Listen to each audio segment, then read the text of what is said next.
Certaines personnes disparaissent de notre vie, mais pas de notre esprit. Le plus étrange, c'est que ce ne sont pas toujours celles que nous avons le plus aimées, ni celles qui sont restées le plus longtemps. Avec le temps, un visage devient moins précis, une voix devient plus lointaine. Même certains souvenirs finissent par perdre leur contour.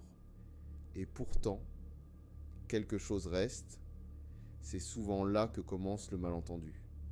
Parce que beaucoup pensent regretter quelqu'un, alors qu'en réalité, ils reviennent à ce qu'ils ressentaient lorsqu'il était encore là.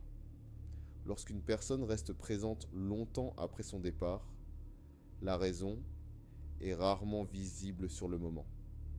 Elle n'a presque rien à voir avec le physique, l'argent ou le statut. Elle vient généralement de quelque chose de beaucoup plus discret, quelque chose que l'on remarque seulement lorsqu'il n'est plus là. Certaines présences donnent l'impression qu'il faut surveiller ce que l'on ressent. D'autres donnent l'impression que l'on peut enfin relâcher quelque chose. Et cette différence laisse des traces, bien plus profondes qu'on ne l'imagine. Parce qu'au fond, ce dont nous nous souvenons le moins, ce sont les mots. Nous nous souvenons surtout de ce que nous ressentons en présence de quelqu'un, de la façon dont certaines émotions semblaient avoir de la place, sans être corrigées, sans être minimisées, sans être transformées en problème, et ce genre de présence est plus rare qu'il n'y paraît. Puis il y a autre chose, quelque chose de plus difficile à décrire. Certaines personnes avancent même lorsque personne ne les regarde. Pas pour impressionner, pas pour prouver quelque chose, simplement parce qu'elles savent où elles vont, et cela se ressent aussi. Parce qu'il existe une différence entre quelqu'un qui construit sa vie et quelqu'un qui attend qu'une autre personne lui donne une direction. Cette différence est presque invisible au début, mais elle devient évidente avec le temps. Certaines présences donnent l'impression qu'elles existent déjà en dehors de la relation, comme si leur vie ne dépendait pas entièrement de celle de quelqu'un d'autre. Et c'est souvent ce qui rend quelqu'un difficile à remplacer. Pas parce qu'il était exceptionnel, mais parce qu'il était déjà en mouvement.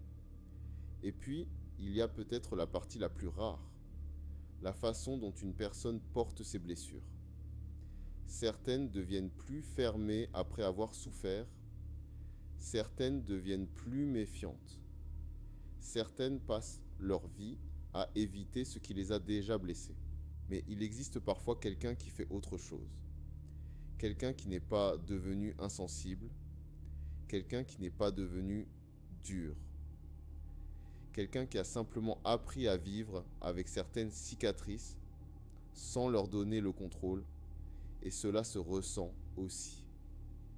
Parce qu'au fond, ce qui nous marque n'est pas l'absence de blessure, c'est la manière dont quelqu'un vit avec elle. Certaines personnes semblent encore en guerre contre leur passé. D'autres donnent l'impression que cette guerre est terminée depuis longtemps. Et cette paix crée souvent une forme de sécurité émotionnelle difficile à expliquer. Peut-être que c'est pour cela que certaines personnes restent présentes longtemps après leur départ.